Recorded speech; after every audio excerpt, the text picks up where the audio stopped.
welcome each one of you, my fellow pilgrims to heaven, for our weekly Bible study in Telugu language. This is one of the South Indian languages.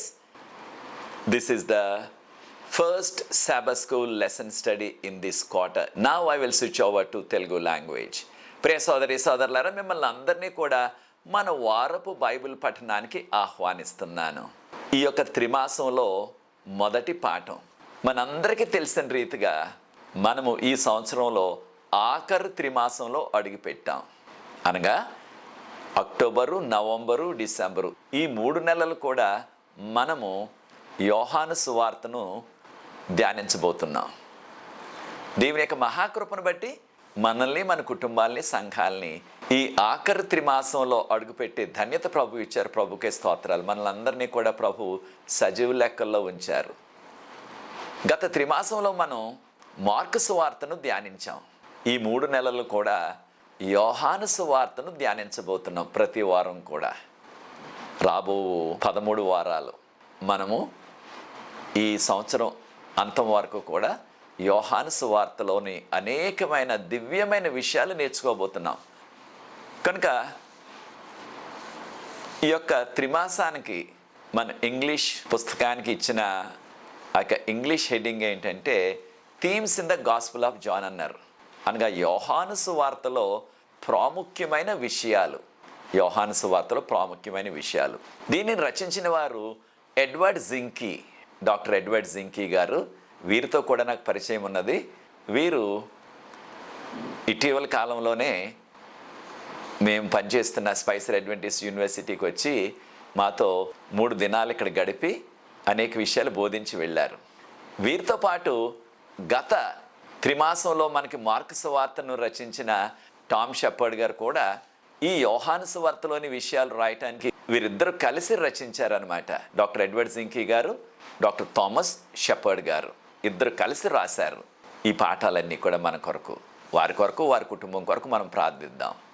మొదటి పాఠం యొక్క heading ఇంగ్లీష్లో ఏమని ఇచ్చారంటే science that point the way. Science that point the way అని ఇక్కడ మనకు title ఇచ్చారు ఇంగ్లీష్లో. మన భాషలో నేను ఏమని తర్జుమా చేస్తున్నానంటే అద్భుతాలు యేసు ప్రభునే సూచించుచున్నవి. ఈ అద్భుతాలు యేసు ప్రభునే సూచించుచున్నవి. ఈ అద్భుతాలు ఏ అద్భుతాలు? ఈ యొక్క యోహాను సువార్తలో చెప్పబడిన అద్భుతాలు. ఇవి యేసుక్రీస్తు దేవుడని మనకి బోధిస్తున్నవి. వీటిని మనం నేర్చుకోబోతున్నాం. ఈ పాఠంలో రాబో పాఠాల్లో కూడా మనం నేర్చుకోబోతున్నాం. కనుక యేసు ప్రభు జీవితంలో మరికొన్ని ప్రాముఖ్యమైన విషయాలు మన ఆధ్యాత్మిక ఎదుగుదల కొరకు, మనం ప్రభువు కొరకు జీవించడానికి, ప్రభువుకు ఈ కడవరకాల చివరి దినాల్లో జీవించడానికి ఈ యోహాను సువార్త మనకెంతో ఉపయోగపడుతుంది. యోహాను సువార్తను ఎవరు రాశారు? మనందరికీ తెలుసు. యోహాను సువార్తను రాసిన వారు యోహాను గారు. బైబిల్ గ్రంథంలో ఇంకా కొంతమంది యోహానులు ఉన్నారు. కనుక ఈ సువార్తను రాసిన యోహాను గారు ఎవరంటే యేసు ప్రభు యొక్క శిష్యుడైన యోహాను గారు. చాలామంది ఈయనను ప్రకటన గ్రంథం రాసిన యోహాను గారు, ప్రకటకుడైన యోహాను గారు అంటున్నారు. జాన్ ద రెవలేటర్ అంటున్నాం ఇంగ్లీష్లో. ఈ యోహాను గారు క్రొత్త నిబంధనలో 5 పుస్తకాలు రాశారు. ఒకటి యోహాను సువార్త, రెండవది మొదటి యోహాను, మూడవది 2వ యోహాను, 4వది 3వ యోహాను పత్రిక, చివరిగా ప్రకటన గ్రంథం. 5 రాశారు ఈయన. ఇవన్నీ కూడా గ్రీక్ భాషలో రాశారు ఈయన. ఈ విషయాన్ని కూడా మనం గుర్తిస్తున్నాం. గ్రీక్ భాషలో రాశారు.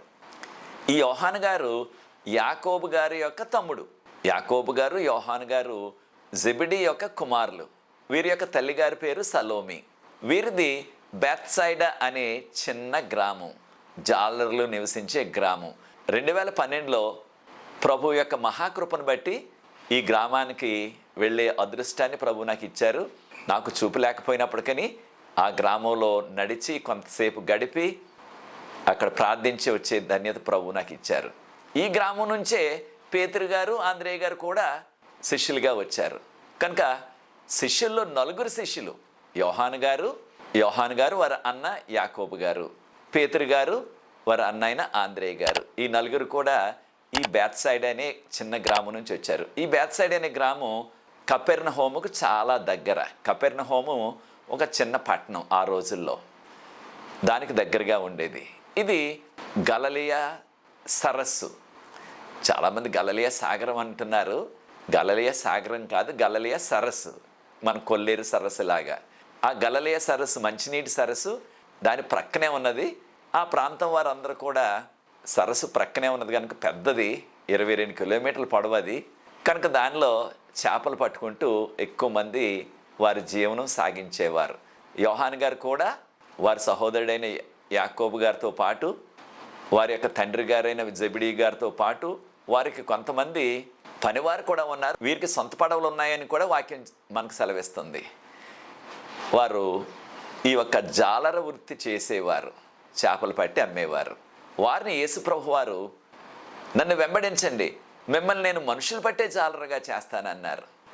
అప్పటి నుంచి ఈ అన్నదమ్ములు ఇద్దరు కూడా, యోహాను గారు యాకోబు గారు, వారి యొక్క పడవల్ని వలల్ని వారి యొక్క జాలర వృత్తిని విడిచిపెట్టేసి యేసు ప్రభుని వెంబడించారు. ఆయన శిష్యులుగా వారు, యేసు ప్రభు శిష్యులుగా వారు కొనసాగారు.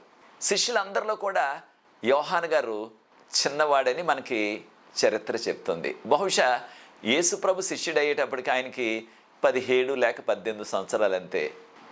ఆయన ఇంగ్లీష్లో టీనేజర్ అంటున్నాం కదా, కౌమార దశలో ఉన్నారు ఆయన. అప్పటి నుంచి కూడా జీవితాంతకాలం, ఆయన జీవితకాలం అంతా కూడా ఎంతో నమ్మకమైన శిష్యుడిగా ఆయన ప్రభువు కొరకు సేవ చేశారు. ఈ యోహాను సువార్తను ఎప్పుడు రాశారు యోహాను గారు? బైబిల్ పండితులు మనకు చెప్పేది ఏంటంటే, యోహాను సువార్తని ఈ యోహాను గారు బహుశా 90వ సంవత్సరం, 90 AD 90వ సంవత్సరం, కొంతమంది 90 నుంచి 95 మధ్యకాలంలో రాశారంటున్నారు. ఖచ్చితంగా పలానా సంవత్సరంలో సువార్త వ్రాయబడ్డదని మనకి వ్రాయబడలేదు ఈ పుస్తకంలో. కనుక బైబిల్ పండితుల యొక్క ఉజ్జాయింపుగా 90వ సంవత్సరం లేకపోతే 90 నుంచి 95 లోపులో రాశారు. దీన్ని గ్రీక్ భాషలో రాశారు. క్రొత్త నిబంధన అంతా కూడా గ్రీక్ భాషలో ఉన్నది మనందరికీ తెలిసే విషయం. అప్పటికే 3 సువార్తలు ఉన్నాయి. మత్తయి సువార్త, మార్కు సువార్త, లూకా సువార్తలు 3 ఉండగా మరలా ఎందుకు రాశారు ఈయన ఇంకొక 4వది? సువార్తలు అంటే ఇప్పుడు 4 ఉన్నాయి మనకు క్రొత్త నిబంధనలో. అనగా 4వ సువార్తను ఎందుకు రాశారంటే, 90వ సంవత్సరానికి యోహాను గారికి పెద్ద వయసు వచ్చేసింది. దాదాపుగా ఆయనకి 85 దాటిపోయాయి అప్పటికే. ఆ పెద్ద వయసులో దేనికి రాశారంటే, అప్పటికి సాతాను ఒక అబద్ధ బోధను ప్రవేశపెట్టేశాడు సంఘాల్లో. అబద్ధ బోధ ఏమిటంటే, కొంతమంది యేసు ఒట్టి మానవుడు మాత్రమే, ఆయన దేవుడు కాదు అని వాదించేవారు, బోధించేవారు కొంతమంది క్రైస్తవులు. మరికొంతమంది ఏమో వారికి వ్యతిరేకంగా యేసు ప్రభు ఒట్టి దేవుడు మాత్రమే, ఆయన మానవుడు కాదు అని బోధించేవారు. ఇద్దరు కూడా పొరపాటే, ఇద్దరు చెప్పింది కూడా పొరపాటే. యేసు ప్రభు మానవుడు మాత్రమే అని మొదటి గ్రూపు, యేసు ప్రభు దేవుడు మాత్రమే అన్నది రెండవ గ్రూప్ వారు. వీరిద్దరు కూడా వాదించుకునేవారు, బోధిస్తూ ఉండేవారు అప్పటి సంఘాల్లో. దానిని ఖండించి వాస్తవాన్ని క్రైస్తవులకు తెలియజేయటానికి యోహాను గారు ఈ సువార్తను రాశారు. కనుకనే యోహాను సువార్త మొదటి అధ్యాయంలోనే ఆదియందు వాక్యం ఉండేను. ఆ గ్రీక్ భాషలో వాక్యం అనే మాటకు లోగోస్ అన్నారు. లోగోస్ అనే మాట ఈ యోహాను సువార్తలో చాలా ప్రాముఖ్యమైనది. ఆదియందు వాక్యం ఉండేను, వాక్యము దేవుని యొద్ద ఉండేను, వాక్యము దేవుడై ఉండేను అని రాశారు. యోహాను సువార్త మొదటి అధ్యాయం మొదటి 2 వచనాల్లో ఆయన లేకుండా ఏదీ కలుగలేదు. యోహాను సువార్త మొదటి అధ్యాయం 3వ వచనంలో, యోహాను సువార్త మొదటి అధ్యాయం 14వ వచనాన్ని గమనించండి. ఆ వాక్యము శరీరధారి అయి మన మధ్య నివసించెను. అనగా యోహాను గారు ఎంతో విపులంగా చెప్తున్నది ఏమిటంటే, యేసు ప్రభు దేవుడు, ఆది యందు వాక్యం ఉండెను, వాక్యము దేవుని యొద్ద ఉండెను, వాక్యము దేవుడై ఉండెను. ఆ వాక్యం శరీరధారి అయి మన మధ్య నివసించాను. అనగా ఆ దేవుడు నరావతారిగా ఈ భూమి మీదకి వచ్చి మన మధ్య నివసించారు 33.5 సంవత్సరాలు అనే వాస్తవానికి యేసు ప్రభు వారు 100కి 100 ఆయనలో దైవత్వం ఉన్నది, 100కి 100 కూడా ఆయన మానవుడు కూడా. కనుకనే యేసు ప్రభు వారు ఈ లోకంలో జీవించినప్పుడు అనేకమైన అద్భుతాలు చేశారు. ఆ అద్భుతాలని ఈ మొదటి పాఠంలో కొన్ని నేర్చుకోబోతున్నాం మనం. కనుక ఈ అద్భుతాలు చెప్పటం ద్వారా, ఈ అద్భుతాలని మనకు అందించడం ద్వారా యోహాను గారు మనకు చెప్తున్నది ఏంటంటే, యేసు ప్రభు సామాన్యమైన మానవుడు మాత్రమే కాదు, ఖచ్చితంగా ఆయన మానవుడే, కానీ ఆ యొక్క యేసు ప్రభువులో పూర్తిగా 100% కూడా దైవత్వం ఉన్నది. ఆయన దేవుడు, అదే సమయంలో ఆయన మానవుడు కూడా. ఇది మన మానవ యొక్క మేధస్సుకు చాలా అందని ఒక లోతైన సత్యం. ఆయన దేవుడు, మానవుడు, is fully God fully man అంటాం ఇంగ్లీష్లో. ఈ మొదటి పాఠానికి మనకి ఇవ్వబడిన మూలవాక్యం, కంఠద వాక్యం యోహాను సువార్త 20వ అధ్యాయం 30-31 వచనాలు. యోహాను సువార్త 20వ అధ్యాయం 30వ వచనం 31వ వచనం. దీనిని ఇక్కడున్న యవనస్తులు ఎవరైనా సరే చదివి వినిపించవలసిందిగా కోరుతున్నాను. యోహాను సువార్త 20వ అధ్యాయము 30-31 వచనములు. మరియు అనేకమైన ఇతర సూచక క్రియలను యేసు తన శిష్యుల ఎదుట చేసెను. అవి ఈ గ్రంథమందు వ్రాయబడి ఉండలేదు గాని యేసు దేవుని కుమారుడైన క్రీస్తు అని మీరు నమ్మునట్లును, నమ్మి ఆయన నామమందు జీవము పొందినట్లును ఇవి వ్రాయబడెను. Thank you. ఈ దినాన మనకి మూలవాక్యాన్ని, కంఠద వాక్యాన్ని చదివిన వారు మోజెస్ అలెగ్జాండర్. మీలో అనేక మందికి పరిచయం ఉన్నది మోజెస్ అలెగ్జాండర్. మోజెస్ అలెగ్జాండర్ ఇక్కడ ఎంఏ థియాలజీ, బైబిల్ గ్రంథంలో ఆఖరి సంవత్సరం చదువుతున్నారు. ప్రతి వారం కూడా ఈ యొక్క సబ్బాతుబడి పాఠాలు మనకి ఎడిటింగ్ చేయటానికి, అప్లోడింగ్ చేయటానికి ఎంతో ప్రధానమైన భూమికను పోషిస్తున్నాడు మోజెస్ అలెగ్జాండర్ గారు. కనుక ఈ యొక్క యవనస్తుడి కొరకు, తన యొక్క చదువు కొరకు మీరు ప్రత్యేకంగా ప్రార్థించండి. మీలో అనేక మందికి తెలుసు వీరి తండ్రి గారు పాస్టర్ అలెగ్జాండర్ గారు. వారు విశాఖపట్నం ఆ ప్రాంతంలో ఉన్న మన మెట్రో సెక్షన్ ప్రెసిడెంట్ గారు. వీరి తమ్ముడు కూడా ఇక్కడ చదువుతున్నారు, ఆయన కూడా థియాలజీ చదువుతున్నాడు. ఆయన పేరు జోషువా. ఈ యొక్క కుటుంబం కొరకు, ఈ యొక్క అన్నదమ్ముల కొరకు ప్రార్థించండి. చదివిన మోజెస్ అలెగ్జాండర్కి వందనాలు చెల్లిస్తున్నాను.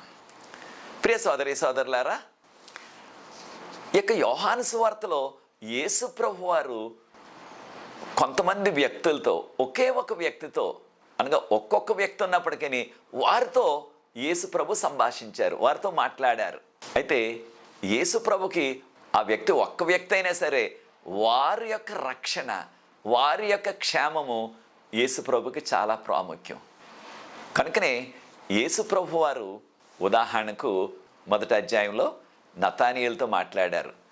అదే రీతిగా 3వ అధ్యాయంలో యేసు ప్రభు వారు నికోదేముతో మాట్లాడారు. నతానీయులు ఒక్కడే, ఆయనతో మాట్లాడారు. నికోదేము కూడా ఒక వ్యక్తి, ఆయనతో మాట్లాడారు. యోహాను సువార్త 4వ అధ్యాయంలో సమరయ స్త్రీ ఒక వ్యక్తి, తనతో మాట్లాడారు. 5వ అధ్యాయంలో యేసు ప్రభు వారు 38 సంవత్సరాల నుంచి పక్షవాతంతో బాధపడుచున్న ఆ ఒక్క వ్యక్తి దగ్గరికే వెళ్ళారు. అనేక మంది ఉన్నారు అక్కడ వ్యాధి గలవారు. ఈ ఒక్క వ్యక్తి దగ్గరికే వెళ్ళారు, మాట్లాడారు, ఆయన స్వస్థపరిచారు. యోహాను సువార్త 8వ అధ్యాయంలో ఆ వ్యభిచారంలో పట్టబడ్డ స్త్రీని రాళ్లతో కొట్టి చంపేయటానికి తీసుకొచ్చారు వారందరూ కూడా. అప్పుడు యేసు ప్రభు వారు నేల మీద రాస్తున్నారు. వారందరూ కూడా ఒక్కొక్కడు పారిపోయాడు అక్కడి నుంచి. అప్పుడు యేసు ప్రభు వారు ఆ ఒక్క స్త్రీతోనే మాట్లాడారు, ఇక వెళ్ళి పాపము చేయవద్దని. 8వ అధ్యాయం యోహాను సువార్తలో. 9వ అధ్యాయంలో యేసు ప్రభు వారు పుట్టుక నుంచి కూడా చూపు లేదు ఒక వ్యక్తికి, ఆ వ్యక్తితో మాట్లాడారు, స్వస్థతపరిచారు. యోహాను సువార్త 11వ అధ్యాయంలో లాజరు గారు, ఆయన స్నేహితుడు, అనేక మార్లు వారి ఇంటికి వెళ్ళారు. ఆయన అక్కడ యేసు ప్రభు ఆతిథ్యం తీసుకున్నారు. 12వ అధ్యాయంలో యేసు ప్రభు సిలువ పడక ముందు ఆఖరు దినాలు ప్రతి సాయంత్రం కూడా లాజరు గారు, మార్తమ్మ గారు, మరియమ్మ గారు వారి ఇంటి వద్ద యేసు ప్రభు వారు శిష్యులు గడిపినట్లుగా మనం యోహాను సువార్త 12వ అధ్యాయంలో చదువుతున్నాం. అదే రీతిగా పిలాతు, పొంతు పిలాతు అంటున్నాం కదా. యోహాను సువార్త 18వ అధ్యాయంలో పొంతు పిలాతుని గురించి, పొంతు పిలాతుతో మాట్లాడారు ప్రభువారు. ఇదే విషయాలు యోహాను సువార్త 18వ అధ్యాయంలో పేతురుతో మాట్లాడారు. అదే రీతిగా యోహాను సువార్త 20వ అధ్యాయంలో తోమాతో మాట్లాడారు. కనుక ఈ సందర్భాలన్నీ కూడా ఆ వ్యక్తి ఒక్కరైనప్పటికీ యేసు ప్రభు వారు వారితో మాట్లాడారు, వారికి సహాయం చేశారు. కొన్ని సందర్భాల్లో వారికి స్వస్థకార్యం కూడా జరిగించారు. మరొక విషయాన్ని కూడా మనం గుర్తిస్తున్నాం. యోహాను సువార్త 20వ అధ్యాయంలో మగ్దలేని మరియకు ప్రత్యక్షమయ్యారు, మాట్లాడారు. కనుక ఈ విషయాలన్నీ కూడా మనకి యేసుప్రభు ఒకే వ్యక్తి ఉన్నప్పటికీ ఎంత శ్రద్ధ చూపించారో వారి పట్ల, వారి రక్షణ పట్ల, వారి మీద ఎంత శ్రద్ధతో ఎంత ప్రేమతో వారితో మాట్లాడారనే విషయాన్ని మనం గుర్తించాలా. ఈ ఆధ్యాత్మిక పాఠాన్ని కూడా మనం నేర్చుకోవాలా. ఈ కడవరి కాల చివరి దినాల్లో కూడా మనతో కూడా ఆయన మాట్లాడటానికి, ఆయన డైరెక్ట్గా మనతో మాట్లాడకపోవచ్చు, మన మనసులోనే మనం ప్రార్థించినట్లయితే, నమ్మకంగా జీవించినట్లయితే ఆయన మనతో మాట్లాడతారు. మన యొక్క హృదయంలో, మన యొక్క తలంపుల్లో, కొన్ని సందర్భాల్లో కళల ద్వారా, దర్శనాల ద్వారా ఆయన మాట్లాడతారు. ఈ విషయాలు మనం గుర్తించాలా. యోహాన్ గారు ఈ యోహాను సువార్తను రాసేటప్పటికి ఆయనకి పెద్ద వయసు వచ్చేసింది, వృద్ధాప్యం వచ్చేసింది. అయినప్పటికీ ఇది రాశారు. యోహాన్ గారు పద్మాసు లంకకు వెళ్ళకముందు, మనందరికీ తెలుసు పద్మాసు లంకలో ఆయన్ని బంధించేశారు. అప్పుడే ప్రకటన గ్రంథం రాశారు. అక్కడికి వెళ్ళకముందు ఈ గ్రంథాన్ని రచించి విశ్వాసులందరికీ అందించి, తర్వాత ఆయన రాజుగారి చేత బంధించబడి పద్మాసు ద్వీపానికి వెళ్ళిపోయారనమాట. పెద్ద వయసు వచ్చేసినప్పటికీ, వృద్ధాప్యం వచ్చేసినప్పటికీ ప్రభు కొరకు ఏదో ఒకటి చేయాలి నేను అనే తపన. ఈ ఆధ్యాత్మిక పాఠాన్ని కూడా మనం నేర్చుకోవాలా. నీ వయసు ఏదైనా సరే, చిన్నవారైనా, మధ్య వయసు వచ్చినా, పెద్ద వయసు వచ్చినా సరే, ప్రభువు కొరకు పరిచర్య చేయటానికి, ప్రభువుకు సేవ చేయటానికి వయసు అడ్డం కాదు. ఏదో రీతిగా నీవు ప్రభువు కొరకు పరిచర్య చేయవచ్చు. ఈ యొక్క యోహాను సువార్తలో అనేకమైన ప్రత్యేకమైన విషయాలు తక్కిన సువార్తలలో మనకి కనిపించవు. కనుక యోహాను గారు, అప్పటికే 3 సువార్తలు ఉన్నాయని మనం చెప్పుకున్నాం కదా, మత్తయి సువార్త, మార్కు సువార్త, లూకా సువార్త. అవి వ్రాసిన దాదాపు 30 సంవత్సరాల తర్వాత యోహాను గారు ఆయన పెద్ద వయసులో, ఆయన వృద్ధాప్యంలో ఈ విషయాలు రాశారు.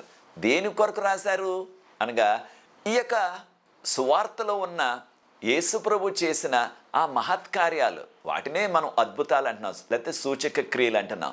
వాటి ద్వారా యేసు ప్రభు సామాన్యమైన మానవుడు కాదు, ఆయన దేవుడు అనే విషయాన్ని మనం గుర్తించడమే కాకుండా ఆయనను నమ్మి మనం రక్షణ పొందాలన్నది యోహాను గారి యొక్క భారం. కనుక ఈ యోహాను సువార్తలో తక్కిన 3 సువార్తికులు రాయని అద్భుతాలు రాశారు. ఒక విషయాన్ని కూడా గమనించాలా, యేసు ప్రభు చేసిన అద్భుతాలన్నీ కూడా, ఆయన మహత్కార్యాలన్నీ కూడా, ఆయన బోధించిన బోధలన్నీ కూడా ఈ 4 రాసినప్పటికీ ఇంకా కొన్ని మిగిలిపోయాయి. కారణం యోహాను గారే చెప్పారు. యోహాను సువార్త ఆఖరి అధ్యాయాన్ని ప్రార్థనాపూర్వకంగా చదవండి. ఆఖరి వచనాల్లో దానిలో యేసు ప్రభు చేసిన అద్భుతాలు, యేసు ప్రభు చేసిన బోధలు అవన్నీ మనం వ్రాయాలంటే ఈ లోకంలో ఉన్న కాగితాలన్నీ కూడా చాలవు అని చెప్పేశారు ఆయన. అంటే అన్ని కార్యాలు చేశారు, అన్ని అద్భుతాలు చేశారు. అన్నీ వ్రాసినట్లయితే అది చాలా పెద్ద పుస్తకం అయిపోతుంది. కనుక కొన్నిటిని వారు ప్రస్తావించారు.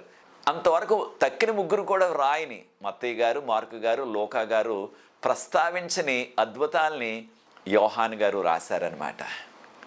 ఈ పాఠంలో మనం యేసు ప్రభు మొట్టమొదటిగా చేసిన అద్భుతం మనందరికీ తెలుసు. ఇది కానా అనే చిన్న గ్రామం. అక్కడ పెండ్లి విందులో వట్టి నీటిని ఆయన మధురమైన ద్రాక్షరసంగా మార్చేశారు. వట్టి నీటిని. ఇది కానా అనే చిన్న గ్రామం నజరేతుకు 6 కిలోమీటర్లు మాత్రమే. ఆ వివాహానికి యేసు ప్రభు వారి యొక్క తల్లిగారు కూడా వచ్చారు, మరియమ్మ గారు కూడా వచ్చారు. దీనిని బట్టి బైబిల్ పండితులు మనకు చెప్తున్నది ఏంటంటే, ఖచ్చితంగా వారికి బంధువులై ఉంటారు. కనుకనే యేసు ప్రభు వారి తల్లిని, యేసు ప్రభు వారిని, వారి బంధువులందరినీ కూడా ఆహ్వానించారు. 6 కిలోమీటర్లే కనుక వారందరూ కూడా, చుట్టుపక్కల ఉన్న వారందరూ కూడా, వారి బంధువులు, మిత్రులందరూ కూడా వెళ్ళారు. ఈ విషయాన్ని మనం యోహాను సువార్త 2వ అధ్యాయం మొదటి 11 వచనాలు, యోహాను సువార్త 2వ అధ్యాయం మొదటి నుంచి 11 వచనాల వరకు మనందరికీ కూడా బాగా తెలిసిన అద్భుతం ఇది. ఎవరైనా సరే వివాహానికి ముందుగానే ఏర్పాట్లన్నీ చేసుకుంటారు. వారికి ఒక ఎస్టిమేషన్ ఉంటుంది, ఒక అవగాహన ఉంటుంది. ఇంతమంది వస్తారు దాదాపుగాని. మనం అందరం కూడా వివాహం జరిపించాలంటే మనం ఇంతమంది వస్తారు, ఒక 500 మంది వస్తారు. దానికి ఇంకా కాస్త ఎక్కువ మందికి మనం ఆహారం సిద్ధం చేద్దాం అనేసి ఎప్పుడు కూడా మనం అనుకున్న ఆ సంఖ్య కంటే, అనుకున్న ఇంతమంది వస్తారు అనుకున్న దానికంటే కాస్త ఎక్కువ మందికే ఆ సిద్ధపాట్లన్నీ, ఆహారాన్ని తక్కిన సిద్ధపాట్లు చేస్తాం. ఖచ్చితంగా వీరు కూడా అలాగే చేస్తుంటారు. ఖచ్చితంగా ఎవరు కూడా తక్కువగా అంచనా వేయరు కదా, ఎక్కువగానే వేసుకుంటారు. కాస్త ఉన్నదానికంటే అంచనా కంటే కాస్త ఎక్కువ మందికే ఆ యొక్క సిద్ధపాట్లు వంటకాలు అన్నీ కూడా చేస్తారు. అలాగే వారు కూడా చేసుకున్నారు. ఆ రోజుల్లో యూదులకున్న ఆచారం ఏమిటంటే ఎవరైనా సరే వివాహానికి వచ్చినట్లయితే ఆ ఇంటి వద్దకు రాగానే వచ్చిన వారందరికీ కూడా ఒక్కొక్క గ్లాసుడు ద్రాక్షారసం ఇచ్చేవారు. అయితే ద్రాక్షారసాలు 2 రకాలు. ఒకటి జ్యూస్ అంటున్నాం మనం, అనగా తాజా ద్రాక్ష రసం, తాజాగా చేసిన ద్రాక్ష రసం, అది పులియలేదు. అది అయితే చాలా మంచిది ఆరోగ్యానికి కూడా, అది జ్యూస్ అంటున్నాం మనం. అదే ద్రాక్ష రసాన్ని పులవబెట్టేస్తే అది సారా అయిపోతుంది, మత్తు పానీయం అయిపోతుంది. అయితే పెళ్ళిళ్ళలో ఇచ్చేది తాజాగా చేసిన ద్రాక్ష రసం అనగా గ్రేప్ జ్యూస్ అంటున్నాం కదా ఇంగ్లీష్లో, అదనమాట. అది ఇచ్చేవారు ఒక్కొక్క గ్లాసు. అది వారికి ఉన్న అలవాటు, ఆ ప్రాంతంలో వారికి ఉన్న ఒక ఆచారంలాగా అయిపోయింది పెండిండిలో. కారణం ఆ ప్రాంతం అంతా కూడా ద్రాక్ష పండ్లు విస్తారంగా పండుతాయి కనుక వారికి అందుబాటులో ఉండేది. ఆ రోజుల్లో అందరికీ ఇస్తున్నారు. సాధారణంగా వివాహాలు మన ప్రాంతాల్లో కూడా ఎక్కువ వేసవకాలంలో జరిపేవారు. ఈ రోజుల్లో పరిస్థితులు మారాయి కనుక వారికి ఎప్పుడు అనుకూలం ఉంటే అప్పుడు పెట్టేస్తున్నారు. కారణం రకరకాల పెద్ద పెద్ద ఫంక్షన్ హాల్లు ఇలాంటివన్నీ వచ్చేసాయి.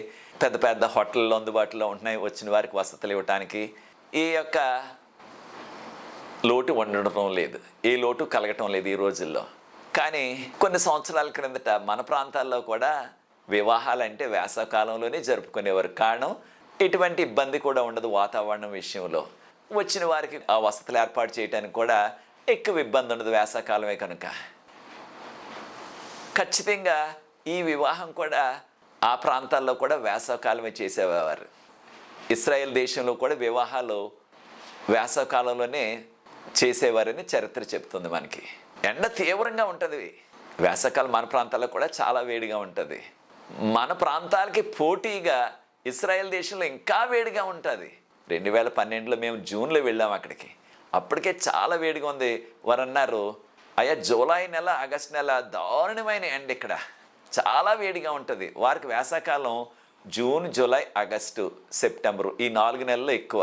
ప్రాముఖ్యంగా జూలై ఆగస్టు నెలలు చాలా ఎక్కువ వేడి అనమాట. చాలాసార్లు 48 డిగ్రీలు 49 డిగ్రీలు 50 డిగ్రీల వరకు వెళ్ళిపోయే పరిస్థితి. చాలా వేడిగా ఉంటుంది.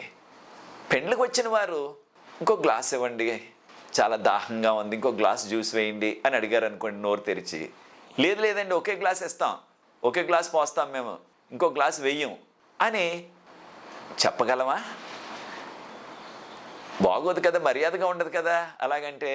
కనుక వచ్చిన వారందరూ కూడా బహుశా ఎక్కువగా వేడిగా ఉండి ఉంటుంది, ఆ దినాన వాతావరణం వేడిగా ఉండి ఉంటుంది కనుక ఇంకో గ్లాస్ వేయండి అని అడిగే ఉంటారు.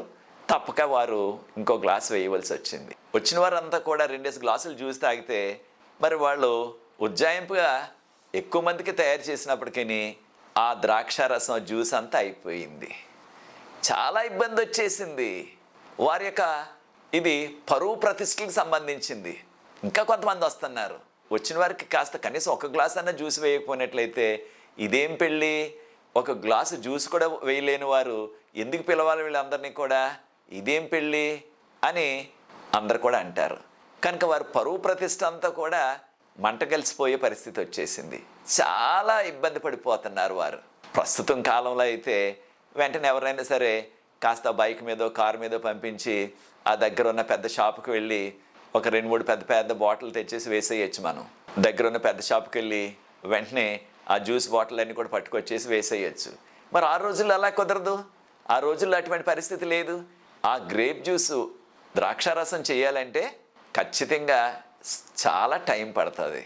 అప్పటికప్పుడు చేసి వారికి జ్యూస్ అందించే అవకాశం లేదు ఆ రోజుల్లో. మరి ఇప్పటికిలాగా మిక్సీలు లేవు కదా. ఆ యొక్క ద్రాక్ష పండ్ల కాలం అయినప్పటికీ ద్రాక్షారసం చేయాలంటే వాటిని ఆ యొక్క రుబ్బు రోట్లో వేసి వాటిని రుబ్బి వడకట్టి చేయాలి. చాలా టైము పడుతుంది కనుక చాలా ఇబ్బంది వచ్చేసింది వారికి. వారి యొక్క ఇబ్బందిని గమనించిన యేసుప్రభు వారి తల్లి అయిన మరియమ్మ గారు, వారు యేసుప్రభు తన కుమారుని దగ్గరికి వచ్చి, నాయనా ఎటువంటి పరిస్థితి వచ్చింది, వీరికి ఇబ్బందిగా ఉన్నది, వారికి సహాయం చేయాలని కోరారు. అప్పుడు ఆయన నా సమయం ఇంకా రాలేదన్నారు. తల్లితోటి. మరియమ్మ గారు అన్నారు ఆ కుటుంబస్తులతోటి, ఆయన ఏం చెప్తే అది చేయండి అన్నారు. అప్పుడు యేసుప్రభు వారు అన్నారు, అక్కడ ఉన్న వారితో అన్నారు, వారి ఇంటి వద్ద 6 రాతి బాణలు అన్నారు. రాతితో చేసినవి ఇవి. ఆ రోజుల్లో కొన్ని ప్రాంతాల్లో మనం గోళెం అంటున్నారు, రాతి గోళెం, రాతి బాణలు, రాయితో చేసినవి అనమాట. ఇంగ్లీష్లో ట్యాంక్ అంటున్నాం మనం. ఈ రోజుల్లో ప్లాస్టిక్లు సింథటిక్లు వచ్చేసాయి కాబట్టి సింథటిక్ ట్యాంకులు వచ్చేసాయి మనకి. మరి మన ప్రాంతాల్లో కూడా ఇదివరకు ఈ రాతితో చేసినవే పెద్ద పెద్ద ఆ గోళాలు, లేకపోతే పెద్ద పెద్ద రాతి బాణలు ఉండేవి మనకి నీటిని నిల్వ చేసుకోవటానికి. అలాంటివి 6 ఉన్నాయి. అయితే ఒక్కొక్క దానిలో 100 లీటర్లు పడతాయి నీళ్లు. అక్కడ వారింటి వద్ద ఉన్నవి దేనికి పెట్టుకునేవారంటే వచ్చిన వారందరూ కూడా వారి పాదాలు కడుక్కోవటానికి నీళ్లు పెట్టారనమాట. వచ్చిన వారందరూ పాదాలు కడుక్కోవటానికి ఒక్కొక్క దానిలో 100 లీటర్లు పడతాయి. అలాంటివి 6 ఉన్నాయి. అంటే 600 లీటర్లు కనీసం నీళ్లు పడతాయి. మరి వచ్చిన వారందరూ పాదాలు కడుక్కున్నారు కనుక ఆ నీళ్ళన్నీ కూడా అయిపోయాయి. యేసుప్రభు వారు అన్నారు, ఈ యొక్క 6 రాతి బాణాల నిండా నీళ్లు నింపేయండి అన్నారు. నీళ్ళు నింపాలంటే ఇప్పుడులాగా ఏదో మోటార్ వేస్తే నిండిపోవు కదా, ఎక్కడో బావిలోంచి తీసుకురావాలా, ఆ నీటిని నింపాలా, టైం పడుతుంది. అయితే ఆ ఇంటివారు, అక్కడ వారికి సహకరిస్తున్నవారు, నేను పెళ్ళికి వచ్చాను, మంచి వస్త్రాలతో వచ్చాను, నేను ఎందుకు పని చేయాలా అని అనుకోకుండా యేసుప్రభు వారు చెప్పిన వెంటనే అందరూ వచ్చేసారు కదా, పాదాలు కడుక్కున్నారు కదా, మళ్ళీ నీళ్ళు ఎందుకు ఇంకా అని కూడా ప్రశ్నించలేదు. ఆయన ఏం చెప్తే ఇది చేయమన్నారు. యేసుప్రభు వారు ఏం చెప్తే అది చేయమని తల్లి అని మరియ గారు సెలవిచ్చారు. ఆ రీతిగానే ఇక ఎదురు ప్రశ్నించకుండా వారు వెంటనే ఎంత దూరంలో ఉందో బావి మనకు తెలియదు, ఆ నీరు పట్టుకొచ్చి త్వరగా నింపేశారు. అప్పుడు యేసుప్రభు వారు అన్నారు, ఇక దానిలో ఆయన ఆ నీటిని ముట్టుకోలేదు, దానిలో ఏమి వేయలేదు. యేసుప్రభు వారు ఈ నీటిని తీసుకువెళ్ళి, లేకపోతే దీనిని తీసుకువెళ్ళి ఆ యొక్క పెళ్ళి యజమాని అనగా ప్రతి పెళ్ళికి కూడా ఒక యజమాని, మనం మేనేజర్ అంటాం కదా, అలాంటి ఒక ఆయన్ని పెట్టేవారు అనమాట. వారి బంధువుల్లోనే ఒక ఆయనకి ఇవ్వమన్నారు. అంటే ఆ రోజుని వడ్డించే వంటకాలన్నీ కూడా ఆయన పర్యవేక్షణలో జరుగుతాయి అన్నమాట. ఆయనకి ఇవ్వమన్నారు. ఆయన వెంటనే దాన్ని రుచి చూచి చాలా బాగుంది, ఇది చాలా మధురంగా ఉంది. అందరూ చేసేది మొట్టమొదటి కాస్త మంచిది వేస్తారు, ఆఖరిలో ఏదో కాస్త నీళ్ళు కలిపేసి ఏదో మామూలు వేసేస్తారు. అయితే మీరు ఆఖరికి చాలా మంచిది ఉంచారు. ఇది ఎలా వచ్చిందో, ఎవరు చేశారో అద్భుతాన్ని ఆయనకు తెలియదు. ఆయన అడగలేదు కూడా, ఎలా వచ్చింది ఇంత మధురమైంది, ఇందాక జ్యూస్ అయిపోయింది అన్నారు కదా, మళ్ళీ ఎలా వచ్చింది అనే ప్రశ్న అడగలేదు. ఆయన త్రాగి చూసి చాలా మధురంగా ఉంది. బహుశా అనుకుని ఉంటాడు, కొంత లోన్ దాచి ఉంటారు, అది పట్టుకొచ్చి మళ్ళీ వేసేశారు అనుకున్నాడు ఆయన. అయితే ఈ యొక్క కాళ్ళు కడుక్కొని ఆ బాణలు అంటే అశుభ్రమైనవి కాదు ఉసమా, అవి శుభ్రమైనవే. అయితే అది చూసి చాలా మధురంగా ఉందన్నారు. అప్పుడు ఆ ఇంటి వారికి తెలుసు, తల్లికి తెలుసు, అక్కడ అందిస్తున్న వారికి తెలుసు, ఇది ఇంత అద్భుతాన్ని యేసు ప్రభు చేశారని. ఈ ఆధ్యాత్మిక పాఠాన్ని కూడా మనం నేర్చుకోవాలా. మన జీవితాల్లో ఏ లోటు వచ్చినప్పటికీ, అది వివాహంలోనే కాదు, ఒక పుట్టినరోజులోనే కాదు, లేదా ఒక ఫంక్షన్లోనే కాదు, మన జీవితాల్లో ఏ లోటు వచ్చినా సరే, లేదా మన సంఘంలో ఏ లోటు వచ్చినా సరే, ఆ లోటును సమకూర్చగల సత్తా యేసు ప్రభువుకే ఉన్నది. కనుక యేసు ప్రభువు నమ్ముకున్నట్లయితే, ఆయన మీద ఆధారపడినట్లయితే మనకు ఆ అద్భుతాన్ని ఆయన చేస్తారు. కనుక ఈ అద్భుతం ద్వారా మనకి తెలుస్తున్న ఆధ్యాత్మిక సత్యం ఏంటంటే, యేసు ప్రభు సామాన్యమైన మానవుడు కాదు, ఆయన దేవుడు కనుకనే ఒట్టి నీళ్ళనే మధురమైన ద్రాక్ష రసంగా మార్చేశారు. ప్రియ సోదరి సోదరుడు, నీ జీవితంలో కూడా ఎటువంటి లోటు ఉన్నప్పటికీ, నీ జీవితంలో నీ కుటుంబంలో అనేకమైన చేదైన అనుభవాలు ఉన్నప్పటికీ, అనేకమైన లోటులు ఉన్నప్పటికీ, ఆర్థిక లోటు, ఆరోగ్య సంబంధమైన లోటు, ఏవి లోటు ఉన్నప్పటికీ దానిని సమకూర్చి, దానిని తీర్చి, అద్భుతం చేసి నీ జీవితాన్ని ధన్యం చేయటానికి ఆయన సిద్ధంగా ఉన్నారు. 600 లీటర్లు మరలా వారికి ఆ జ్యూసు, ఆ ద్రాక్షారసం అందుబాటులోకి వచ్చేసిందంటే, వచ్చిన వారు అందరికీ కూడా మరలా త్రాగండి, ఇంకా ద్రాక్షారసం ఉంది, ఇంకా తీసుకోండి అంటే ఖచ్చితంగా వాతావరణం చాలా వేడిగా ఉందని కనుక జ్యూస్ ఇంకో గ్లాస్ ఇస్తుంటే ఎవరు వద్దంటారు? ఎవరైనా త్రాగుతారు. అందరూ కూడా సమృద్ధిగా, సంతోషంగా బహుశా అనే ఉంటారు, ఏమని, మేము వెళ్ళిన ఏ వివాహంలో కూడా ఇన్నిసార్లు జ్యూస్ ఇవ్వలేదు, ఇంత మధురమైన జ్యూస్ ఇవ్వలేదు, ఆఖరిలో కూడా మళ్ళీ త్రాగండి అని పోసేస్తున్నారు, ఇంత చక్కగా చేశారు మీరు అని వారిని అభినందించేసే ఉంటారు. అయితే ఆ కుటుంబస్తులు భయపడ్డది మన పరువు ప్రతిష్టలన్నీ కూడా మంట కలిసిపోతాయి, మనకు జ్యూస్ వేయడానికి ఏమీ లేదని వారు దుఃఖించే పరిస్థితికి వచ్చేసినప్పటికీ దానిని ఆయన ఎంతో మధురంగా చేశారు. కనుక నీ జీవితాన్ని కూడా ప్రియ సోదరి సోదరుడా మధురంగా చేయడానికి యేసు ప్రభు సిద్ధంగా ఉన్నారు. ఆయన నమ్ముకుందాం. రెండవ అద్భుతాన్ని యోహాను సువార్త 4వ అధ్యాయం 46 నుంచి 54 వరకు ఉన్న వాక్య భాగం. అక్కడ ఒక ఎంతో పేరు ప్రఖ్యాతి గల, ఎంతో పలుకుబడి ఉంది ఆయనకి సమాజంలో. అలాంటి వ్యక్తి యేసుప్రభు దగ్గరికి వచ్చారు. యేసుప్రభు దగ్గరికి వచ్చి యేసుప్రభుని ఎంతో బ్రతిమాలారు. నా కుమారుడు ఎంతో అనారోగ్యంతో ఉన్నాడయ్యా, ఆయన స్వస్థపరచండి మీరు అనగానే యేసుప్రభు ఆ వ్యక్తి యొక్క జీవితాన్ని ధన్యం చేయటానికి, ఆ వ్యక్తి అంత పలుకుబడి ఉన్నప్పటికీ తగ్గించుకొని ప్రభు దగ్గరకు వచ్చి అర్థించాడు. యేసు ప్రభు వారు వెంటనే నీ వెళ్ళు, నీ కుమారుడు స్వస్థపడతాడు అని చెప్పారు. ఆయన వెంటనే వెళ్ళలేదు, ఇంకా తక్కిన పనులు కూడా చూసుకుని మనకు వాక్యం చెప్తున్నది ఏంటంటే ఆయన మరుసటి రోజు వెళ్ళాడు. అంటే కాస్త దూరమే ఖచ్చితంగా వాళ్ళ ఇంటికి వెళ్ళటానికి. అప్పుడు ఇంటికి వెళ్ళేటప్పటికి కుమారుడు స్వస్థత పడి ఉన్నాడు. ఆ కుటుంబస్తుల్ని తన యొక్క సేవకుల్ని అడిగాడు, ఎప్పుడు నా కుమారుడికి స్వస్థత వచ్చింది అనగానే వారు చెప్పారు, గత దినాన్న నిన్న ఫలానా సమయానికి స్వస్థత వచ్చింది అనగానే అదే సమయంలో యేసు ప్రభు వారు చెప్పిన మాట, నీ వెళ్ళు, నీ కుమారుడికి స్వస్థత వస్తుంది అన్నారు. వెంటనే స్వస్థత వచ్చేసింది. కనుక ఈ 2 అద్భుతాలు కూడా గలిలయ ప్రాంతంలో చేశారు ప్రభువారు. గలిలయ ప్రాంతంలో చేశారు. నీటిని ద్రాక్షారసంగా మార్చడం, యొక్క పలుకుబడి గల ధనికుడైన ఈ వ్యక్తి యొక్క కుమారుడిని అనారోగ్యాన్ని తొలగించి స్వస్థపరిచారు ప్రభు. ఆయన వెళ్ళలేదు అక్కడికి, ఆయన ముట్టుకోలేదు, మాట సెలవిచ్చారంతే. ఆ మాట సెలవిస్తే వెంటనే స్వస్థత వచ్చేసింది. చూచారా ప్రియ సోదరి సోదరులారా, ఆయన మాట సెలవిస్తే చాలు, అంత శక్తి ఉన్నది. దీని ద్వారా మనం గుర్తిస్తున్నది ఏంటి? యేసుప్రభు సామాన్యమైన మానవుడు కాదు, ఆయన దేవుడు. ఆయన నమ్ముకుంటున్నాం మనం. ఈ విషయాన్ని మనం గుర్తించాలా. మరొక అద్భుతాన్ని యేసుప్రభు వారు చేశారు. ఈ అద్భుతాన్ని యేసుప్రభు వారు యెరూషలేము నగరంలో చేశారు. యేసుప్రభు వారు యెరూషలేము నగరానికి వచ్చేటప్పటికి ఆ యెరూషలేము నగరం ఒక బెతస్దా అనే కోనేరు ఉన్నది. ఆ కోనేరుకు 5 మంటపాలు ఉన్నాయి. మంటపాలంటే 5 దారులు అన్నమాట. మెట్లు వేసి 5 దారులు ఆ కోనేరుకు చుట్టూ కూడా దానిలోకి వెళ్ళటానికి 5 మార్గాలు ఏర్పాటు చేశారు మెట్లతోటి.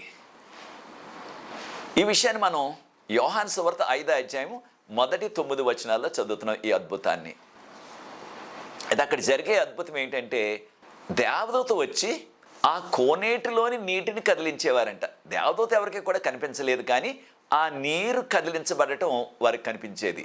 ఆ నీరు కదిలించబడినప్పుడు దేవదూత ప్రత్యక్షమయ్యారు, కదిలించారు, కానీ దేవదూత ఎవరికి కూడా కనిపించలేదు. నీరు కనిపిస్తుంది, నీరు కదులుతుంది. ఎప్పుడైతే నీరు కదులుతుందో ఆ నీటిలో ఎవరైతే మొదటగా దిగుతారో వారికి ఎటువంటి అనారోగ్యం ఉన్నా సరే, ఎటువంటి రోగం ఉన్నా సరే వెంటనే స్వస్థత వచ్చేసేది. కనుక అనేక మంది యెరూషలేము వాసులు, దూర ప్రాంతాల వారు, అనారోగ్యంగా ఉన్నవారు అక్కడికి వచ్చి ఆ యొక్క మెట్ల వద్ద నిరీక్షణతో వేచి ఉండేవారు. ఎప్పుడైతే నీరు కదిలించబడ్డాదో వెంటనే ఆ అనారోగ్యం ఉన్న వ్యక్తిని ఆ నీటిలో ముంచేసేవారు. ఎటువంటి రోగం ఉన్నప్పటికీ వెంటనే స్వస్థత వచ్చేసేది. ఆ స్వస్థత కొరకు ఒక వ్యక్తి పక్షవాతంతో బాధపడుచు అక్కడ వేచి ఉన్నాడు. ఎంతో విశ్వాసంతో 38 సంవత్సరాలు వేచి ఉన్నాడు, కానీ ఆయనకు అవకాశం రాలేదు. కారణం, ఆ నీరు కదిలించబడినప్పుడు నెమ్మదిగా పక్షవాతం వచ్చింది కనుక మరి స్పీడ్గా వెళ్ళలేడు. నెమ్మదిగా పాక్కుంటూ దేక్కుంటూ వెళ్ళేటప్పటికి ఇంకొకరు ఎవరో ముందుగా దిగిపోతున్నారు ఆ యొక్క కోనేటిలోకి. వారికి స్వస్థత వస్తుంది. వారు దేవుని స్తుతిస్తూ కేకలు వేస్తూ నాకు స్వస్థత వచ్చేసిందని సంతోషంగా వెళ్ళిపోతున్నారు. ఈయన కళ్ళ ముందే ఈ 38 సంవత్సరాల్లో అనేక వేల మంది స్వస్థత పొంది వెళ్ళిపోయారు. అనేక వేల మంది, 38 సంవత్సరాలు ఏకంగా.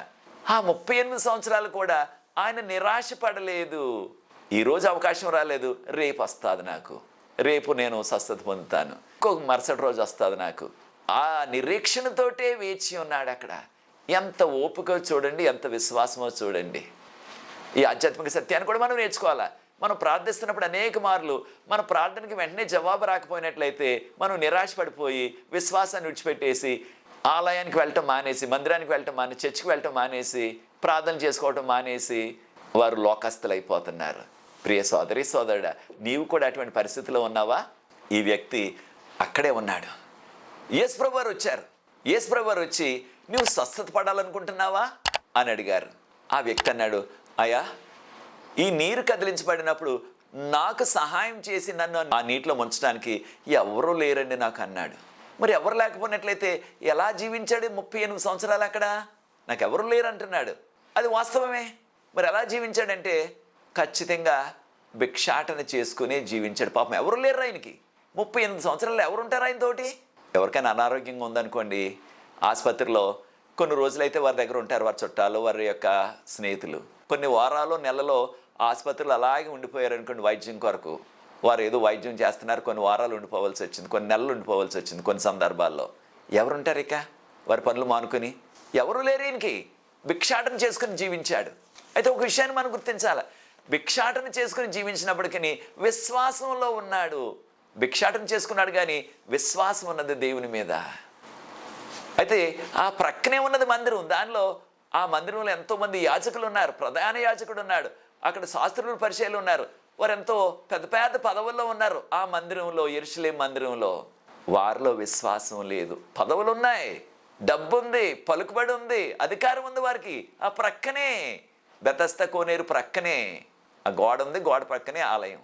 అయితే ఇన్ని హంగులు ఉన్నప్పటికీ, ఆస్తులు ఉన్నప్పటికీ, అంతస్తులు ఉన్నప్పటికీ, ఉద్యోగాలు ఉన్నప్పటికీ, పదవులు ఉన్నప్పటికీ, అధికారం ఉన్నప్పటికీ వారికి ఈ భిక్షాటన చేసుకునే భిక్షకుడికి ఉన్నంత విశ్వాసం వారికి లేదు. ఈ ఆధ్యాత్మిక పాఠాన్ని మనం నేర్చుకోవాలా. చాలా సందర్భాల్లో నిరుపేదలుగా ఉన్నవారు, లేకపోతే ఏమీ లేకుండా ఉన్నవారు, వారు ఎంతో విశ్వాసంతో జీవిస్తున్నారు. దేవుని యొక్క కృప వలన మనకు అనేకమైన దీవెనలు మనకు ప్రభు ఇచ్చారు. అనేకమైన విషయాలు అనేక మందితో పోల్చి చూసినట్లయితే మనం మిన్నగా ఉన్నాం.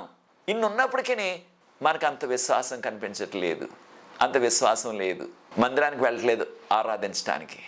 నిర్లక్ష్యం చేసేస్తున్నాం ఆ ఉద్యోగ సభలంటే, నిర్లక్ష్యం చేసేస్తున్నాం ఆ యొక్క గృహ కూడికలంటే, వెళ్ళటం లేదు మనం. నీవు కూడా అలా చేస్తున్నావా ప్రియ సోదరి సోదరుడా? ఈ యొక్క భిక్షాటన చేసుకున్న వ్యక్తి చూడండి ఎంత విశ్వాసంతో ఉన్నాడు. యేసుప్రభు వారు అన్నారు, తక్కిన వారు అనేక మంది ఉన్నారు ఆ యొక్క మెట్ల వద్ద అనారోగ్యాలతో. ఈ వ్యక్తి దగ్గరికి వచ్చారు, తన విశ్వాసాన్ని గుర్తించారు. ఈ ఆధ్యాత్మిక సత్యాన్ని కూడా మనం నేర్చుకోవాలా. మన జీవితాల్లో మనం విశ్వాసంగా జీవించినట్లయితే ప్రభువుకు తెలుసు మన మనసు ఎలాంటిదో, మన విశ్వాసం ఎలాంటిదో. ప్రభు మనకు సహాయం చేస్తారు. ప్రభు వారు అన్నారు, నీ పరుపెత్తుకుని వెళ్ళు అన్నారు. అనగానే వెంటనే వచ్చేసింది స్వస్థత. 38 సంవత్సరాల నుంచి పక్షవాతంతో లాక్కుంటూ పీక్కుంటూ ఆ విధంగా ప్రాక్కుంటూ దేక్కుంటూ వెళ్ళే వ్యక్తి వెంటనే స్వస్థత వచ్చేసింది. యేసుప్రభు వారు అన్నారు, నీ పరుపెత్తుకుని వెళ్ళిపోవన్నారు. అటువంటి పేద వ్యక్తికి పరుపు ఎక్కడిది? ఆ ఉన్న చాప మాత్రమే. ఆ చాప చుట్టుకుని వెళ్ళిపోయాడు. ఉన్నది ఎవరో పాపం యెరూషలేములో చలికాలం చాలా దారుణంగా ఉంటుంది, చాలా చలి ఎక్కువ. బహుశా ఎవరో ఏదో ఒక పాత దుప్పటో, ఆ పాత గొంగలు అంటాం కదా, రగ్ అంటున్నాం ఇంగ్లీష్లో, బ్లాంకెట్ అంటున్నాం ఇంగ్లీష్లో, దాన్ని ఎవరో ఇచ్చుంటారు. అదే ఉంది పాపం ఆయనకి. దాన్ని తీసుకుని వెళ్ళిపోయాడు. ఎక్కడికి వెళ్ళాడు? వెంటనే మందిరానికి వెళ్ళిపోయాడు. పక్కనే ఉన్నది మందిరం. అంటే దేవుని మీద ఎంత విశ్వాసం ఉందో చూడండి. వెంటనే వెళ్ళిపోయి నా ప్రాంతం ఎలా ఉంది, లేకపోతే నా గ్రామం ఎలా ఉంది, నా వారు ఎవరైనా ఉన్నారా లేరా అని వారిని వెతుక్కుంటూ వెళ్ళలేదు, దేవుని దగ్గరికి వెళ్ళాడు. ప్రియ సోదరి సోదరులు, మనం కూడా దేవుని దగ్గరికి వెళ్దాం. దేవుని దగ్గరికి వెళ్ళినట్లయితే మనం దీవించబడతాం. ఆ సమయంలో ఆ దినం విశ్రాంతి దినం. అక్కడ ఉన్నవారు అన్నారు, నేను ఎవరు స్వస్థపరిచారు విశ్రాంతి దినాన్ని అన్నారు. ఆ స్వస్థపరిచిన వ్యక్తి ఎవరో, అయ్యా మీ పేరేంటండి, నన్ను స్వస్థపరిచారయ్యా అని కూడా ఆయన అడగలేదు. ఆయన ఎవరో తెలుసుకోలేదు. వెంటనే దేవుని దగ్గరికి వెళ్ళిపోయాడు. ఈయన దేవుడని ఆయనకి తెలియదు. ఆ మందిరం దగ్గర నిలబడి ఆ మత పెద్దలందరూ అడుగుతున్నారు, ఎవరు స్వస్థపరిచారు నిన్ను? ఈ దినాన్ని స్వస్థపరచకూడదు ఎవరిని కూడా అన్నారు. వారి సిద్ధాంతం అది. అప్పుడు యేసుప్రభు వారు కనిపించారు. ఆయన కూడా అక్కడికి వెళ్ళారు. ఈయన నన్ను స్వస్థపరిచారు అన్నారు.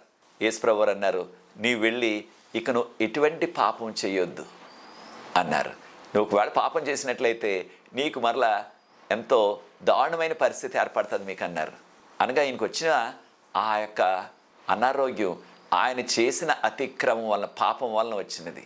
కొన్ని సందర్భాల్లో మన పాపాలను బట్టి మనకి అనారోగ్యం వస్తుంది. కొన్ని సందర్భాల్లో మనకి ఎవరి దగ్గర నుంచో అంటువ్యాధి వస్తుంది.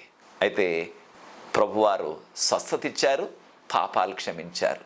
మనకు కూడా దేవునికి వ్యతిరేకంగా ఎటువంటి పాపం చేయకుండా ఆయన వాక్యపు వెలుగులో, ఆయన ఆజ్ఞల వెలుగులో జీవించినట్లయితే ప్రభు మనల్ని దీవిస్తారు. అప్పుడు అంత అద్భుతాన్ని అక్కడున్న మత పెద్దలు, యాజకులు వారందరూ కూడా 38 సంవత్సరాలు ప్రతిరోజు చూస్తూనే ఉన్నారు. అక్కడ భిక్షాటన చేసుకుంటున్నాడు, మందిరం ప్రక్కనే కదా ఇది. అంత అద్భుతాన్ని చూచి కూడా వారు మారలేదు, వారి మనసులో మార్పు రాలేదు. ఈ అద్భుతం చేసిన యేసుక్రీస్తు సామాన్య మానవుడు కాదు, ఆయన దేవుడు కాకపోయినట్లయితే ఇంత అద్భుతాన్ని ఎవరూ చేయలేరు అని వారు దాన్ని గుర్తించలేదు. అద్భుతాన్ని కూడా చాలాసార్లు మనం కూడా ఈ ఆధ్యాత్మిక సత్యాన్ని నేర్చుకోవాలి. చాలాసార్లు మనం అద్భుతాలు చూచి కూడా మన జీవితంలో అనేకమైన మేళ్లు ప్రభు చేసినప్పటికీ మనం ప్రభువుకు యోగ్యమైన వారిగా జీవించటం లేదు. ఇక్కడున్న మత పెద్దలు కూడా అదే చేశారు. యేసు ప్రభువును దేవుడని అంగీకరించలేదు. వారు అంగీకరించకపోతే పోయారు. వారు ఎందుకు చేశాడు ఈయన అద్భుతాన్ని విశ్రాంతి దినాన్న? వారి యొక్క మతాచార ప్రకారంగా అది ఎమర్జెన్సీ అయితే తప్ప, ఎమర్జెన్సీ అంటే ఏదో గుండెపోటు లాంటిది, లేదా ఏదో పడిపోయారు, దెబ్బ తగిలి రక్తం వస్తుంది, కాలుకి దెబ్బ తగిలేసి రక్తం వస్తుంది, అటువంటి పరిస్థితుల్లోనే వైద్యం చేయాలి తప్ప ఇది క్రానిక్ సిక్నెస్ అంటాం, అంటే చాలా కాలం నుంచి ఉన్న అనారోగ్యం. వాళ్ళు ఎందుకు స్వస్థపరచాలా? ఆ మరుసటి రోజున చేయొచ్చు కావాలంటే అన్నట్టుగా వారు కఠిన హృదయాలు అయిపోయాయి వారికి. ఈ దినాన్ని స్వస్థత వచ్చినట్లయితే దేవుని ఎంతో ఆయన స్తుతించి ఆరాధిస్తున్నాడు కదా, దేవుని సన్నిధికి వచ్చాడు కదా, ఆరాధిస్తున్నాడు కదా, ఇది ఎంతో మంచిది కదా అనుకోలేదు వారు. అయితే యేసుప్రభు వారు యోహాను సువార్త 5వ అధ్యాయం 16వ వచనం మనం గమనించినట్లయితే యేసుప్రభు వారు ఆ యొక్క స్వస్థ కార్యం దేనికి చేశారంటే ఆ వ్యక్తికి ఆయన స్వస్థత ఇవ్వడం ద్వారా ఆ వ్యక్తి దేవుని ఎంతో చక్కగా ఆరాధించి స్తుతించాడు. అయితే ప్రియ సోదరి సోదరులారా, యోహాను సువార్త 5వ అధ్యాయం 17-18 వచ్చిన గమనించినట్లయితే యేసుప్రభు వారు అన్నారు, నా తండ్రి పని చేస్తున్నాడు, నేను నా తండ్రి ఒక్కటే.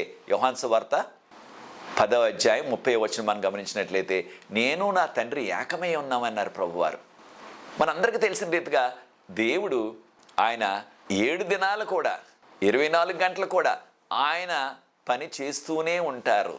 అనగా ఈ లోకంలో ఉన్న మనల్ని తక్కిన లోకాల్లో ఉన్న వారందరినీ, అనగా విశ్వంలో ఉన్న ప్రతి వారిని కూడా ఆయన కాచి కాపాడుతున్నారు, వారి అవసరాలు తీరుస్తున్నారు. కనుక దేవుడు ఎల్లప్పుడూ కూడా ప్రతి క్షణం కూడా ఆయన పని చేస్తూనే ఉన్నారు. యూదులు దానిని అర్థం చేసుకోలేదు, అపార్థం చేసుకున్నారు. ఈయన దేవుడు అనుకోవటం లేదు, ఆ నజరేతులో వడ్రంగి పని చేసుకునేవాడు అన్నట్టుగా ఆయన్ని తోలనాడారు, ఆయన కించిపరిచారు. ప్రియ సోదరి సోదరులారా, ఈ ఆధ్యాత్మిక పాఠాన్ని మనం నేర్చుకోవాలి. వారు ఎంత సామాన్యులైనా సరే ఎవరిని కూడా మనం తోలనాడకూడదు, వారిని గౌరవించాలి మనం. కారణం వారు కూడా మానవులే, వారి కొరకు యేసుప్రభు జన్మించారు, వారి కొరకు యేసుప్రభు సిలువ మీద మరణించారు, వారి కొరకు యేసుప్రభు రెండోసారి త్వరగా వస్తున్నారు. వారు నమ్మకంగా ఉన్నట్లయితే వారిని కూడా తీసుకువెళ్తారు. వారు ఎంత దీనులైనప్పటికీ, అల్పులైనప్పటికీ, విద్య లేకపోయినప్పటికీ, సామాన్యులైనప్పటికీ వారు కూడా మానవులే. అయితే కొన్ని సందర్భాల్లో కొన్ని విషయాలను బట్టి వారికంటే మనం కాస్త మిన్నగా ఉన్నామని మనం గర్వించకూడదు. యోహాను సువార్త 5వ అధ్యాయం 19-30 వరకున్న వాక్య భాగాన్ని చదివి చూడండి. ప్రభువారు అన్నారు, నేను నా తండ్రి ఒక్కటే అని యేసుప్రభు వారు చెప్పారు. మరొక విషయాన్ని యేసుప్రభు వారు అన్నారు, నాకు జీవం ఇచ్చే శక్తి, పునరుత్థానం ఇచ్చే శక్తి నాకున్నది, దాంతోపాటు నేను తీర్పు తీరుస్తానని ప్రభు చెప్పారు. ప్రభు తీర్పు తీరుస్తారు. కనుక ప్రియ సోదరి సోదరులారా, ఈ యొక్క అద్భుతాల ద్వారా ఒక విషయాన్ని కూడా మనం గుర్తించాలా. అద్భుతాలు మనకి ఎంతో ఉపకరిస్తాయి, కానీ అద్భుతాలు సాతాను కూడా చేయగలడు, అబద్ధ ప్రవక్తలు కూడా చేయగలరని ప్రభువారు ముందుగానే మనల్ని హెచ్చరించారు. మత్తయి సువార్త 24వ వచనంలో అంచె దినాల్లో అబద్ధ ప్రవక్తలు, అబద్ధ క్రీస్తులు వచ్చి అద్భుతాలు చేసి వీలైతే ఏర్పరచబడిన వారిని సైతం మోసం చేసేస్తారని చెప్పబడ్డది.